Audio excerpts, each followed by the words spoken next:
بسم اللہ الرحمن الرحیم. دیکھنے اور سننے والوں کو ابرار اسٹوری کا السلام علیکم. ناظرین، پاکستان سے افغان مہاجرین کا انخلاء زور و شور سے جاری ہے.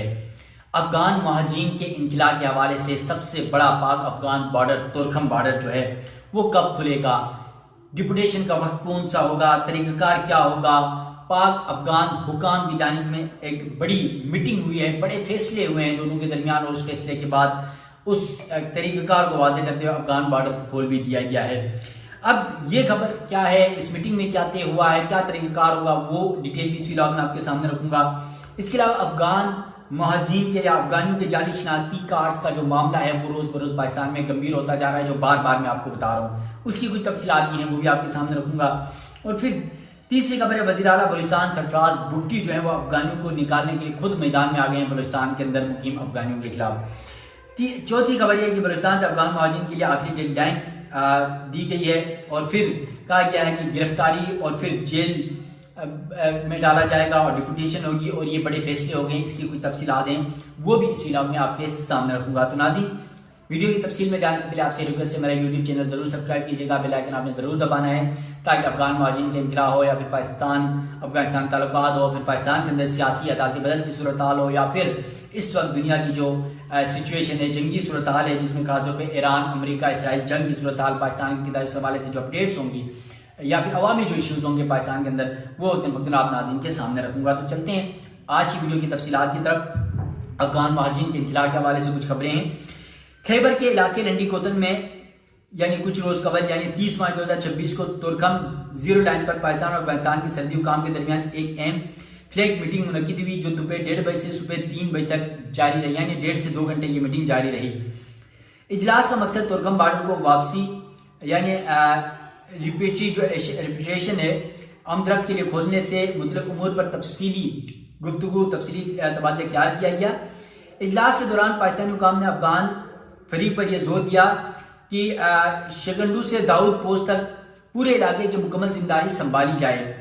اور اس بات کو یقینی بنایا جائے کہ سرحدی علاقے میں کسی بھی قسم کی کشیدگی دوبارہ پیدا نہ ہو. اس کے ساتھ یہ بھی واضح کیا گیا کہ دونوں ممالک کے درمیان حالات مکمل طور پر معمول پر آنے تک کسی بھی نئی تعمیر یا تنصیب سے گریز کیا جائے گا. پاکستانی حکام نے جنگ بندی کو ہر صورت برقرار رکھنے پر زور دیتے ہوئے یہ خبردار کیا کہ کسی بھی خلاف ورزی کی صورت میں تورخم بارڈر دوبارہ بند کیا جا سکتا ہے. مزید یہ بتایا گیا کہ زیرو لائن کے قریب دونوں اطراف اسلحے کی نمائش، نقل و حرکت اور غیر ضروری موجودگی پر مکمل پابندی عائد کرنے پر بھی زور دیا گیا. اس کی وجہ یہ ہے کہ آپ کو پتا ہے جو فطرت ہندوستان قواری جو دہشت گرد ہیں وہ اسی بہانے پاکستان میں انٹر ہو کے دہشت گردانہ کاروائیاں کرتے ہیں. آئی ایف آر واپسی امدرفت کے حوالے سے جو اجلاس میں منعقد تجاویز پہ زور گور آئیں. مسافر ٹرمینل کو پہنچنے والے نقصان کے باعث عارضی طور پر پیدل امدرفت زیرو لائن کے ذریعے ممکن بنانے کی تجویز دی گئی، جبکہ بارڈر کے اوقات کا صبح 8 بجے سے رات 8 بجے تک مقرر کرنے پر بھی غور کیا گیا. مزید یہ طے پایا کہ واپسی کے لیے آنے والے ٹرکوں کی دونوں اطراف 100% جانچ پڑتال کی جائے گی. اس کے ساتھ یہ شرط بھی رکھی گئی کہ جو ڈرائیور ٹرک لے کر آئے گا وہی اسے واپس لے کر جائے گا، جبکہ خالی گاڑیوں میں کسی بھی فرد کو سرحد پار کرنے کی اجازت نہیں ہوگی. اس کے علاوہ افغان وفد کے سربراہ مولوی تاج محمد نے اجلاس کے دوران یہ موقف اختیار کیا کہ شمشاد سر سے آگے کا علاقہ ان کے براہ راست دائرہ اختیار میں نہیں، بلکہ وہاں دیگر افغان سیکیورٹی ادارے تعینات ہیں. تاہم انہوں نے شمشاد سر سے خیبر پوسٹ تک جنگ بندی کی ذمہ داری لینے پر آمادگی ظاہر کیا. افغانستان کے اندر بدقسمتی یہ ہے کہ پورا کنٹرول افغان طالبان حکومت کے پاس اس وقت نہیں ہے. کچھ ایریا میں ملیٹنٹس ہیں یا جو دہشت گرد تنظیمیں ان کے اختیار میں ہیں، تو اس وجہ سے بھی ان کے لیے مسائل ہیں. اس کے علاوہ انہوں نے مزید بتایا کہ اجلاس میں زیر بحث آنے والے تمام نکات اعلیٰ افغان حکام کے سامنے رکھے جائیں گے، اور اس سلسلے میں مشاورت کے لیے کچھ روز میں جو ہے وہ انہوں نے 1-2 روز کی مہلت مانگی ہے، اور کہا کہ ہمیں مہلت درکار ہے. پھر انہوں نے یقین دہانی کرائی کہ افغان حکام کی رائے سے جلد آگاہ کیا جائے گا. ذرائع کے مطابق اگر دونوں جانب نکات پر اتفاق رائے قائم ہو گیا تو آئندہ اجلاسوں میں تورخم بارڈر کے اندر واپسی امدرفت کے لیے کھولنے کی حتمی تاریخ اور طریقہ کار کے حوالے سے جو ضابطہ اعلان ہے وہ مکمل ایک پروسیجر بنایا جائے گا. ذرائع کے مطابق پاکستانی وفد کی قیادت لیفٹیننٹ کرنل وقاص FC 146 نے کی، جبکہ افغان کی جانب سے تورخم کے کمشنر مولوی تاج محمد شریک ہوئے. اس کے علاوہ یہ تورخم خیبر پختونخوا سے یا افغانیوں کا ہے. اب بلوچستان سے بھی کچھ خبریں ہیں. Balochistan deputy commissioner office Khichi کے بعد ڈپٹی کمشنر آفس قلعہ عبداللہ کی جانب سے مندرجہ ذیل شہریوں کی قومی شناختی کارڈز کے افغان شہریوں کے ریکارڈ سے منسلک کی بنیاد پر بلاک کر دیا گیا اور ان شہریوں کو بذریعہ نوٹیفیکیشن مطلع کیا گیا ہے کہ 6 اپریل تک ڈپٹی کمشنر آفس میں اپنا قومی ریکارڈ پیش کریں بصورت دیگر مقررہ مدت ختم ہونے کے بعد شناختی کارڈ منسوخ کیے جائیں گے۔ یہ پاکستان نے بڑا فیصلہ کیا ہوا ہے کہ ان جعلی شناختی کارڈ بنانے والے یا جعلی شناختی کارڈ رکھنے والوں کے خلاف کریک ڈاؤن ہوگا اور جس کو شک کی بنیاد پر ہوگا اس کو بھی نوٹس کیا جائے گا اور پھر اس کو ریکارڈ پیش کرنے کے بعد متعلقہ ضلعی انتظامیہ ڈپٹی کمشنرز اس کا جائزہ لے کر فیصلہ کریں گے۔ اس کے علاوہ بنوں میں بھی یہی صورتحال ہے کہ بنوں میں بڑی اہم ڈیولپمنٹ سامنے آئی ہے جعلی شناختی کارڈ بنانے والوں کے حوالے سے۔ بنو خیبر پختونخوا میں پاکستانی خاندانوں میں افغانیوں کو شامل کر کے جعلی شناختی کارڈ بنانے والے 3 ملزمان ڈپو یاسر افریدی کی ہدایت پر گرفتار کر لیے گئے۔ بنو پولیس نے افغانیوں کو پاکستانی شناختی کارڈ بنانے والے گروہ گرفتار کیا جو کہ چمن بلوچستان کے راستے سے افغانیوں کو بنو لے آتے اور پاکستانی خاندانوں میں افغانی شامل کر کے پاکستانی شناختی کارڈ بناتے۔ اب بدقسمتی یہاں پر دیکھیں، اصل میں جس خاندان میں افغانی شامل کرتے ہیں ان کو 2 لاکھ روپے دیتے ہیں، یعنی کسی شخص کو 2 لاکھ روپے دیے جاتے ہیں اور اس کے فیملی ٹری میں اس شخص کو شامل کیا جاتا ہے اور پھر افغانیوں سے فی کارڈ وہ خود جو ہیں جو سرکار ہیں جو ایجنٹ ہیں وہ 28 لاکھ روپے وصول کرتے ہیں اور اس میں پھر نادرا اہلکار بھی اس دھندے میں ملوث ہیں۔ ان کو بھی آپ کو پتا ہے کہ نادرا والوں کو بھی جو ہے وہ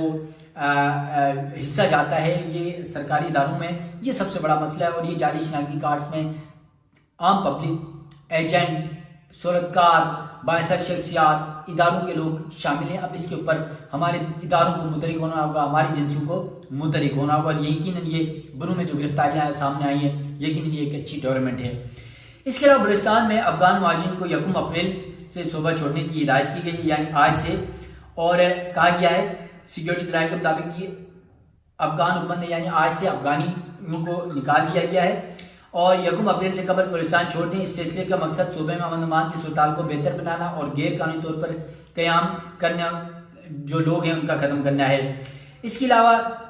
ذرائع کے مطابق مقررہ تاریخ گزرنے کے بعد جو افغانی بلوچستان چھوڑ کر نہیں جائے گا، صوبے سے نہیں جائے گا اور بلوچستان کے اندر وہ قیام کرے گا، اس کے خلاف ضلعی انتظامیہ کی جانب سے جو ڈیڈ لائن دی گئی اس کے بعد سخت قانونی کارروائی عمل میں لائی جائے گی، انہیں گرفتار کیا جائے گا، انہیں جیلوں میں ڈالا جائے گا، انہیں زبردستی ڈپورٹ کیا جائے گا اور ان پر ہمیشہ کے لیے پاکستان پر پابندیاں بھی لگائی جائیں گی۔ اب اس حوالے سے ذرائع نے یہ بھی کہا کہ وہ مقامی افراد جو افغان مہاجرین کے لیے صورتکاری کرتے ہیں، ان کو سپورٹ کرتے ہیں، ان کے ساتھ کاروبار کرتے ہیں، ان کے ساتھ دکان چلاتے ہیں، ان کو گھر مکان کرائے پر دیتے ہیں، ان کے ساتھ کاروبار میں شریک کرتے ہیں، اپنی گاڑیاں کرائے پر دیتے ہیں، یا کوئی بھی لین دین کرتے ہیں، ان کے خلاف بھی کہا گیا کہ سخت کارروائی کی جائے گی اور ان کے خلاف FIR درج کر کے مقدمہ درج کیا جائے گا اور جس کی سزا آپ کو پتہ ہے کہ 3 مہینے سے 1 سال تک کی سزا ہے اور پھر جرمانہ بھی ہے۔ اس کے علاوہ قانون کی خلاف ورزی کرنے والے صورتکاروں کو کسی صورت معاف نہیں کیا جائے گا۔ حکام کے مطابق اس حوالے سے تمام اضلاع کی انتظامیہ اور دیگر معاملات کے اوپر یہ فیصلے ہو چکے ہیں کہ ہر صورت افغانیوں کو نکالا جائے گا اور اسی لیے آپ کو پتہ ہے کہ وزیر اعلیٰ بلوچستان جو ہیں میر سرفراز بگٹی وہ خود بھی ان افغان مہاجرین کے حوالے سے افغانیوں کو بلوچستان سے نکالنے کے لیے میدان میں آ گئے ہیں، میدان میں کود پڑے ہیں اور انہوں نے یہ کہا ہے کہ افغان مہاجرین کی ہم نے 40 سال خدمت کی اور یہ بات سب کو پتہ ہے کہ پاکستان نے 40-45 سال ان افغان مہاجرین کی خدمت کی، بدلے میں پاکستان کو کیا ملا؟ پاکستان کو بدلے میں خودکش حملے، بم دھماکے، دہشت گردی، چوریاں، ڈکیتیاں، کرائم، منشیات فروشی، اسمگلنگ، ہر وہ کرائم میں یہ افغانی ملوث ہوئے اور ان افغانیوں نے پاکستان کا امن تباہ کیا۔ اب اسی لیے بلوچستان اور خیبر پختونخوا اس میں سب سے زیادہ متاثر ہوئے، اسی لیے وزیر اعلیٰ بلوچستان کہہ رہے ہیں کہ ہم نے ان افغان مہاجرین کو 40 سال اپنے ہاں رکھا، ان کی خدمت کی، اس کا بدلہ ہمیں کیا ملا؟ اب ہر حال میں افغان مہاجرین کو واپس بھیجنا ہوگا، ان کو پاکستان سے نکالنا ہوگا تاکہ پاکستان میں امن آ سکے، پاکستان کا حالات بہتر ہو سکے، پاکستان میں سکون آ سکے۔ تو یقیناً یہ پاکستان کی ریاست کا، پاکستان کی حکومت کا، پاکستان کی عوام کا، پاکستان کے اداروں کا، سب کا متفقہ فیصلہ ہے کہ ان افغان مہاجرین کو اب ہر صورت نکالا جائے، کیونکہ اب افغانستان کے اندر بھی حالات بہتر ہو چکے ہیں۔ افغان طالبان حکومت وہاں 2021 کے بعد، اگست کے بعد سنبھال چکی ہے، 15 اگست کے بعد ساری چیزیں وہاں ان کے کنٹرول میں ہیں، وہ بقول افغانی ان کے حالات بھی بہتر ہو رہے ہیں، تو پھر یہاں پر کیوں رہیں، یہاں سے چلے جائیں۔ پاکستان بار بار ان کو رضاکارانہ طور پر جانے کے لیے کہہ رہا ہے، افغانیوں کو تو نہیں جائیں گے، تو پھر ان کے خلاف سخت ایکشن تو ہوگا، اس کے لیے پھر چیخیں چلانے کی ضرورت بھی نہیں۔ تو اس حوالے سے مزید جو بھی اپڈیٹ ہوگی وہ آپ ناظرین کے سامنے وقت رکھتا رہوں گا۔ مجھے دیجیے گا اجازت، اللہ حافظ۔